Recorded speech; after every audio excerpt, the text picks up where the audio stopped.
کہ اللہ کے محبوب صلی اللہ علیہ وآلہ وسلم نے فرمایا کہ جس شخص کی یہ خواہش ہو کہ وہ قیامت کو اپنی آنکھوں سے دیکھنا چاہے تو اسے چاہیے کہ قرآن حکیم کی 3 صورتیں پڑھ لیں۔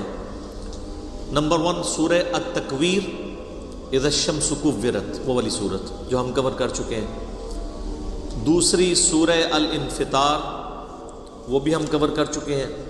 اور تیسری صورت ہے الانشقاق، جو آج انشاءاللہ تعالی ہم کور کرنے جا رہے ہیں۔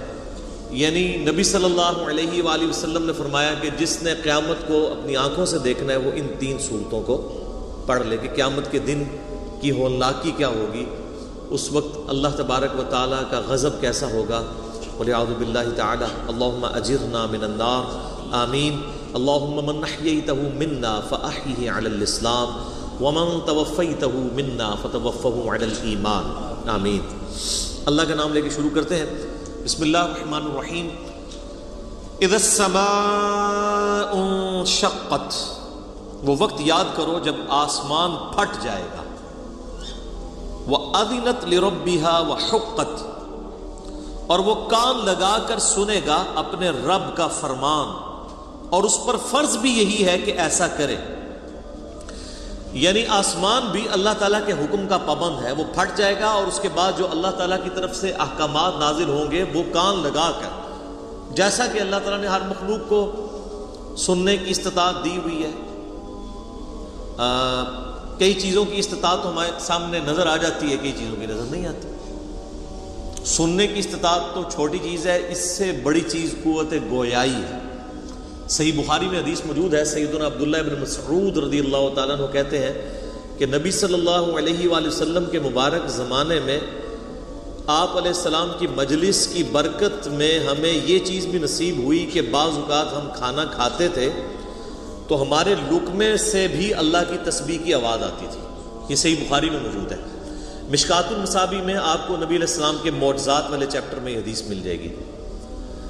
یعنی آپ ذرا امیجن کریں کہ کوئی شخص روٹی کا نوالا توڑ کے منہ کی طرف لے کے جائے اور اس میں سے آواز آ رہی ہو سبحان اللہ وبحمدہ سبحان اللہ العظیم، تو پھر صحابہ کرام کے ایمان کا لیول اسی لیے تو پھر امت سے بلند ہے کہ کئی چیزیں جو ہماری ایمان بالغیب سے تعلق رکھتی ہیں وہ اللہ تعالیٰ نے صحابہ کرام علیہم رضوان کو، اہل بیت کو وہ چیزیں فزیکلی دکھا دی تھی نبی علیہ السلام کی صحبت کی برکت سے۔ تو اب لقمے کو بھی اللہ نے زبان دی ہوئی ہے۔ اسی طریقے سے سورہ حامیم السجدہ میں آتا ہے کہ قیامت والے دن انسان کے ہاتھ پاؤں، ایون کہ اس کے جسم کی کھال بھی اس کے خلاف گواہی دے گی۔ تو پھر انسان کلام کرے گا، اپنی کھال سے کہے گا کہ آج تم میرے خلاف گواہی کیوں دے رہی ہو، تمہیں کیسے زبان مل گئی؟ تو پھر آگے کھال بول کے کہے گی کہ ہمیں اس اللہ نے قوت گویائی دی ہے جس نے ہر مخلوق کو بولنے کی طاقت دی ہے، لیکن یہاں پہ ڈورمنٹ پوزیشن میں ہے کئی چیزوں کی قوت گویائی، ہمیں سنائی نہیں دیتی۔ قیامت والے دن وہ چیز واضح ہو جائے گی۔ تو اللہ تعالیٰ ہمارا ہے کہ قیامت والے دن آسمان کان لگا کر سنے گا اپنے رب کے حکم کو، وحقت، اور اس پہ فرض بھی یہی ہے کہ وہ اطاعت اختیار کرے اپنے رب کی۔ وَإِذَا الْأَرْضُ مُدَّتْ، اور جب زمین پھیلا دی جائے گی، ظاہر ہے زمین کو اذا دکت الارض دکن دکا، کوٹا جائے گا زمین کو، تو بالکل فلیٹ کر دی جائے گی، یہ پوری کی پوری زمین ہی میدان محشر بن چکی ہوگی، زمین جو ہے وہ پھیلا دی جائے گی۔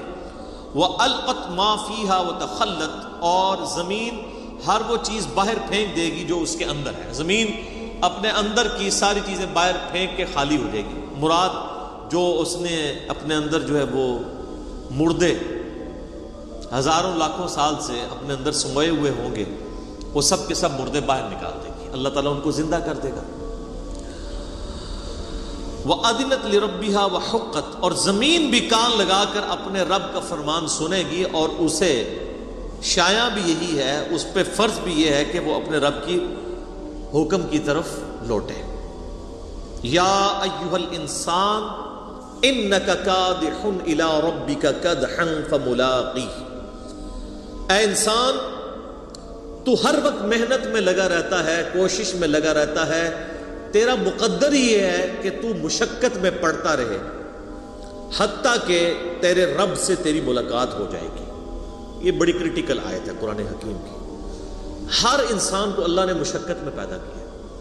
کسی کی مشقت یہ ہے کہ اس نے پورا دن مزدوری کرنی ہے، اور مزدوری کی فارم بھی ڈیفرنٹ ہے.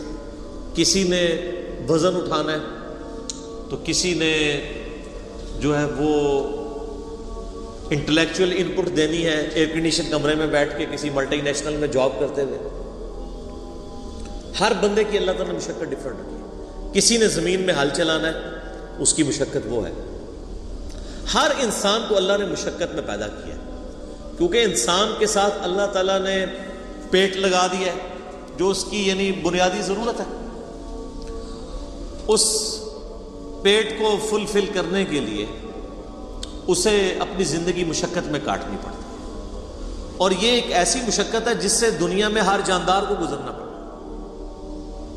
جانور بھی اس ساری چیز سے گزرتے ہیں، لیکن انسان اور جانور میں فرق ہے. جانور یہ سب کچھ اپنی انسٹنکٹ اور جبلت کے اوپر کر رہا ہوتا ہے، اور انسان کو اللہ نے عقل کا انسٹرومنٹ دیا ہے. انسان جو ہے وہ عقل کے ذریعے حق اور باطل میں تمیز کر سکتا ہے. بکری کا پیٹ بھرا ہو، اس کے باوجود اگر اس کو آپ کسی ایسی جگہ لے جائیں جہاں پہ تازہ گھاس ہو تو وہ ایک دو دفعہ منہ ضرور مارے گی اپنی جبلت کی وجہ سے. لیکن انسان کے پاس عقل کی یہ دولت ہے کہ انسان خالی پیٹ بھی ہو اور اس کے سامنے حرام آ جائے اور وہ خوف خدا رکھنے والا ہو تو اپنا ہاتھ روک لے گا، صبر کر لے گا، حتیٰ کہ زندگی موت کی کشمکش بن جائے وہ الگ بات ہے. اور بعض کا دنیاوی طور پہ بھی لوگ اتنا غصہ کھا جاتے ہیں کہ کسی مجلس میں گئے ہوئے ہیں، کسی شادی کو اٹینڈ کرنے کے لیے گئے ہیں، اور وہاں پہ صبح کا ناشتہ بھی نہیں کیا ہوا کہ آج جا کے ولیمہ کھائیں گے، اور وہاں پہ کسی کے ساتھ منہ ماری ہو جاتی ہے تو چاہے بھوکا بھی ہو تو وہ روٹی کھا کے چھوڑ کے جو ہے وہ اٹھ جاتا ہے کہ میں روٹی نہیں کھانی. یہ انسان کو جو اللہ نے عقل کے ذریعے یہ استطاعت دی ہے کہ اس پہ اس کی جبلت غالب نہیں آتی. یہ سب سے بڑی دولت ہے انسان کے پاس. یہ اسی لیے دی ہے کہ تاکہ انسان گیون سرکمسٹانسز میں بھی خدا کے خلاف، اللہ کے خلاف بغاوت نہ کرے اپنی عقل کو استعمال کر کے. جنید بغدادی کا ایک قول بڑا مشہور ہے. وہ کہتے ہیں کہ جو حواس ہیں ان کی تکمیل عقل سے ہوتی ہے. یعنی حواس خمسہ جو اللہ نے انسان کو دیے ہیں، جبلت ہے، شہوات اٹیچ کی ہوئی ہے، اس کی تکمیل جو وہ عقل سے ہوتی ہے. یعنی انسان عقل کو استعمال کر کے ان چیزوں کو، اپنی ان ساری نعمتوں کو اللہ تعالیٰ کی نافرمانی سے بچا کے اس کی اطاعت میں لگاتا ہے. اور عقل کی تکمیل وحی سے ہوتی ہے. عقل بھی کہیں نہ کہیں ٹھوکر کھا جاتی ہے، اس کی تکمیل پھر وحی الہی سے ہوتی ہے جو اللہ تعالیٰ اپنے پیغمبروں کے ذریعے اپنے بندوں تک پہنچاتا ہے. اسی لیے ہم کہتے ہیں جب وحی کا حکم آ جائے پھر ہم عقل کو سائڈ پہ کر دیتے ہیں، پھر ہم وحی کی پیروی کرتے ہیں. سیدنا علی بن ابی طالب کا قول بڑا مشہور ہے، سنن ابی داؤد کے اندر موجود ہے اور کتابوں کے اندر صحیح سند کے ساتھ. وہ کہتے ہیں کہ اگر دین کو میں صرف عقل کی بنیاد پہ فالو کر رہا ہوتا تو موضوع پر جو مسا ہے یہ تلوے کی طرف ہونا چاہیے تھا، کیونکہ عموماً تلوے گندے ہوتے ہیں، مٹی تو نیچے زیادہ لگتی ہے نا چلتے ہوئے. لیکن وہ کہتے ہیں سنت یہ ہے کہ آپ نے موضوع کے اوپر مسا جو ہے وہ اوپر والی سائڈ کے اوپر کرنا ہے، تو ہم پھر شریعت کو فالو کرتے ہیں. تو عقل کی تکمیل وحی الہی سے ہوتی ہے. تو ہر جاندار مشقت میں، آپ دیکھیں چڑیا بھی صبح سویرے نکلتی ہیں اور شام کو پیٹ بھر کے خود بخود نہیں بھرتا، ان کو ایفرٹ پٹ کرنی پڑتی. انسان کو بھی ایفرٹ پٹ کرنی پڑتی ہے. تو اللہ تعالیٰ ہمارا اے انسان میں نے تیرا مقدر کیا ہے کہ تو نے مشقت میں رہنا ہے حتیٰ کہ تو اپنے رب کے پاس آ. یہی اکثر کہتے ہیں کہ دنیا کے کام تو نہیں ختم ہونے. لوگ کہتے ہیں جناب وہ درس میں نہیں ہے، وہ فارغ نہیں تھے. یعنی یہ فارغ بندوں کا کام ہے. بھئی اسی ٹائم میں سے ٹائم نکالنا ہے نا اللہ کے لیے، گیون سرکمسٹانسز. انسان کو تو پیدا ہی مشقت میں کیا گیا ہے، اسی مشقت میں سے آپ نے اپنے آپ کو فری کرنا. اور جن معاملات میں ہم سیریس ہوتے ہیں، کر رہے ہوتے ہیں، ہر ویکینڈز پہ آئے دن شادیاں آتی ہیں، لوگ اٹینڈ کرتے ہیں. جب اسی ویکینڈ پہ درس آ جائے تو کہتے ہیں وہ مجبوری ہے جی، ایک ہی چھٹی ہوتی ہے یا 2 ہی چھٹیاں ہوتی ہیں ہفتے میں، تو وہ فیملی کو بھی ٹائم دینا ہوتا ہے۔ شادی آ جائے تو فیملی بھول جاتی ہے پھر، یا کوئی اور فنکشن آ جائے تو سب کچھ لوگ بھول جاتے ہیں۔ تو یہ سارے بہانے انسان، اللہ تعالیٰ فرماتا ہے کہ انسان کو اس مشقت سے گزر کے الٹیمیٹلی اپنے رب تک پہنچنا ہے۔ مراد کیا کہ تیاری کر لو، اسی مشقت کے اندر رہتے ہوئے تمہیں اپنے رب کے لیے وقت نکال کے خدا کی اطاعت اختیار کرنی ہوگی۔ میں اکثر کہتا ہوں کہ انسان کی زندگی میں کبھی اچھا وقت نہیں آنا، ہمیشہ برا وقت ہی آتا ہے۔ ہر انسان نے اپنے دماغ میں کوئی چیز رکھی ہوتی ہے کہ بس میرا یہ کام ہو جائے تو انشاءاللہ پھر تو میں مسجد میں بیٹھا رہوں گا،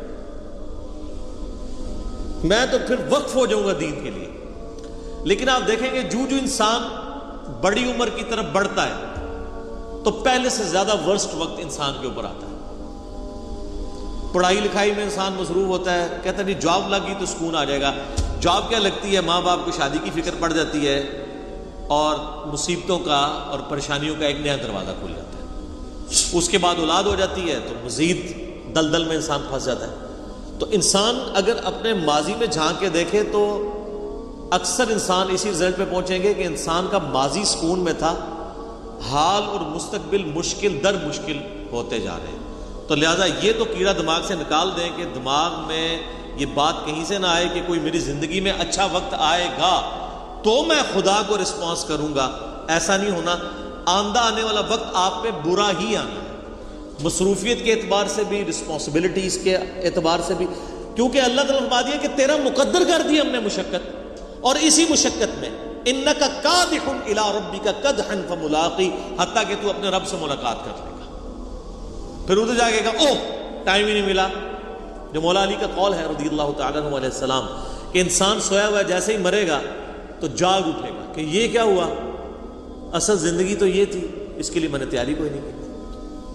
وَلِعَوْذُ بِاللَّهِ تَعَالَى اللَّهُمَّ مَنْ أَحْيَيْتَهُ مِنَّا فَأَحْيِهِ عَلَى الْإِسْلَامِ وَمَنْ تَوَفَّيْتَهُ مِنَّا فَتَوَفَّهُ عَلَى الْإِيمَانِ۔ صحیح بخاری اور مسلم میں آتا ہے کہ ایون نبی علیہ السلام اگر نماز کے دوران بھی قرآن کی تلاوت کر رہے ہوتے تھے اور اللہ تعالیٰ کے عذاب سے ریلیٹڈ آیات آ جاتی تھی رکت پیدا کرنے والی، تو نماز میں ہی اللہ کی طرف متوجہ ہو کر دعائیں شروع کر دیتے تھے۔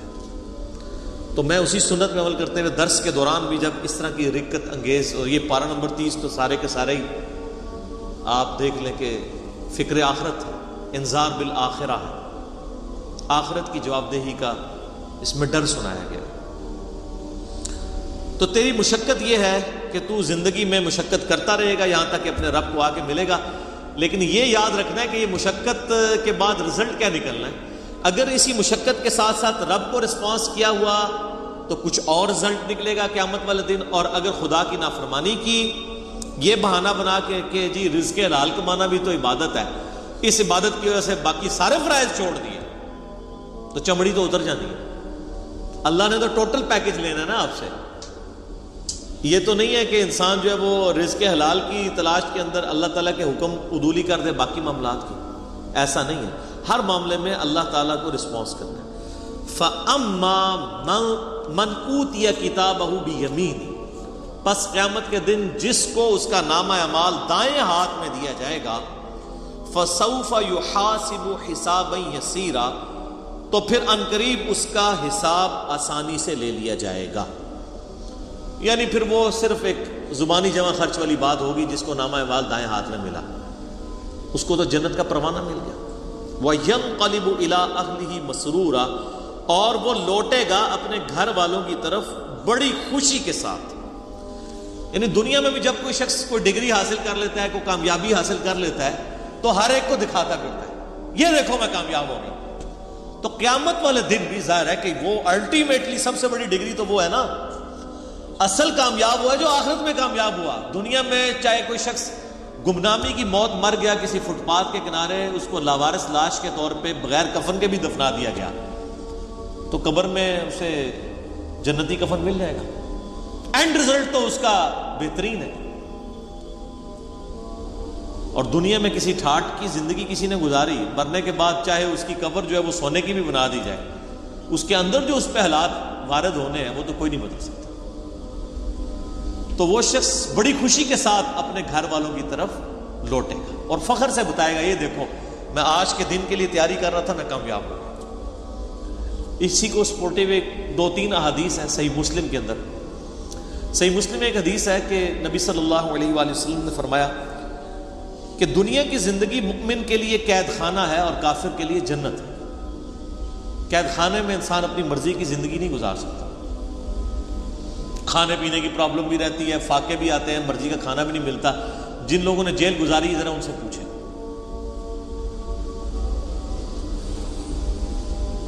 اور کافر اپنی مرضی کی زندگی گزارتا ہے، اس لیے اس نے دنیا کو جنت بنایا. اور ایک اور حدیث ہے صحیح مسلم میں کہ دنیا اور آخرت کی مثال ایسے ہے جیسے کوئی شخص اپنی انگلی سمندر میں ڈبوئے، اس کے ساتھ جو پانی لگے گا وہ دنیا کی زندگی ہے، اور سمندر انفینٹ نہ ختم ہونے والی آخرت کی زندگی. کمپیریزن ہی کوئی نہیں ہے دونوں کا. اب کوئی آخرت میں کامیاب ہوتا ہے تو وہ تو ہمیشہ کی کامیابی اس کا مقدر ہوئی ہوئی ہے نا. میں آپ سے اگر پوچھوں کہ 1 ارب اور 1 روپیہ، کسی کے پاس 1 ارب روپیہ ہو اور کسی کے پاس 1 ارب 1 روپیہ ہو تو اس میں تو کوئی فرق نہیں ہے، کیونکہ 1 روپیہ ارب سے اوپر ہونا یہ تو نیگلیجبل ہے. تو کتنا بے وقوف ہے وہ شخص، وہ 1 روپیہ بچانے کی خاطر ارب روپیہ اپنا ضائع کرتا ہے. اور کتنا عقل مند ہے وہ شخص جو 1 روپے کی قربانی کر کے 1 ارب روپیہ بچا لے. یعنی دنیا کی زندگی خدا کو دے کے ہمیشہ کی جنت کما لے، جو سورہ توبہ میں آیا کہ ہم نے مومنین کی جانیں اور مال جنت کے بدلے میں خرید لی ہیں. صحابہ کرام علیہ رضوان کو جو فضیلت حاصل ہے پوری امت پہ، وہ اسی لیے ہے کہ انہوں نے قربانیاں دی ہیں، جان مال ہر چیز کی آخری درجے. صحیح مسلم میں ہی ایک اور حدیث ہے بڑی رکت انگیز، اسی آیت سے مجھے یاد آئی کہ قیامت والے دن اللہ تعالیٰ ایک ایسے شخص کو بلائے گا جس نے دنیا میں بڑی مفلسی اور غربت کی زندگی گزاری ہو، حلال و حرام کی تمیز کرتے ہوئے ڈرتے ڈرتے قید خانے والی زندگی گزاری ہوگی، بڑی مشقت کی زندگی. قیامت والا دن اللہ تعالیٰ فرشتوں کو کہے گا کہ میرے اس بندے کو ذرا جنت کا ایک پھیرا لگواؤ. جنت کا ایک پھیرا جب لگے گا نا تو اللہ تعالیٰ پوچھے گا ہاں بھائی کوئی دنیا میں تو نے تکلیف دیکھی؟ وہ کہے گا اے اللہ تیری عزت کی قسم میں نے دنیا میں کوئی تکلیف نہیں دیکھی. ایک جنت کا پھیرا دنیا کی ساری مشقت کو کافور کر دے گا. یہ دنیا میں بھی ہوتا ہے. مجھے یاد ہے ہم انجینئرنگ یونیورسٹی میں کتنی محنت کر کے پڑھا کرتے تھے. ہماری تو خیر میکینیکل انجینئرنگ ذرا ہیوی ٹف تھی، لیکن جب رزلٹ آتا تھا پوزیشن آ جاتی تھی. آج تو مجھے یاد بھی نہیں، انجینئرنگ یونیورسٹی سے فارغ ہوئے بھی آلموسٹ 20 سال ہونے کو ہے، مجھے تو وہ راتیں بھی نہیں یاد جو میں نے کاٹ کی گزاری ہوئی ہیں. فجر پڑھ کے سویا کرتے تھے. تو انسان دنیا میں ہی مشقت کو بھلا دیتا ہے جب اینڈ رزلٹ سامنے آ جائے. تو آخرت میں جب اینڈ رزلٹ آئے گا تو کسی کو اپنی 60 سال کی زندگی یاد نہیں ہوگی. سر چھوڑ دیں، قیامت کا دن ہی صرف 50,000 سال کا دن ہے. دنیا میں 60 سال کی زندگی کے عوض اگر وہ 50,000 سال کا قیامت کا دن ہی صرف امن میں گزر جائے نا تو یہی بدلہ کافی ہے کہ باقی لوگ ذلیل ہو رہے ہوں اور آپ کو اللہ کے عرش کا سایہ نصیب ہوا ہو. 60 سال کے بدلے میں 50,000 سال کی صرف قیامت کے دن کی کامیابی مل جائے. بعد کی تو اربوں سال کی زندگی ہے. اور دنیا میں 60 سال میں عیاشی میں، اور 60 سال بھی کیا عیاشی کے گزارنے ہوتے ہیں، اس کو بھی آپ نیٹ کیلکولیشن کریں تو چند ایک سال ہی بنتے ہیں. سونے کے اوقات نکال دیں، بچپن کے اوقات نکال دیں. اس کے بدلے اور کوئی عذاب نہ بھی ہو، قیامت کے دن کا 50,000 سال کا دن ہی عذاب میں کاٹنا پڑ جائے تو یہی بہت بڑا عذاب ہے. اللہم اجرنا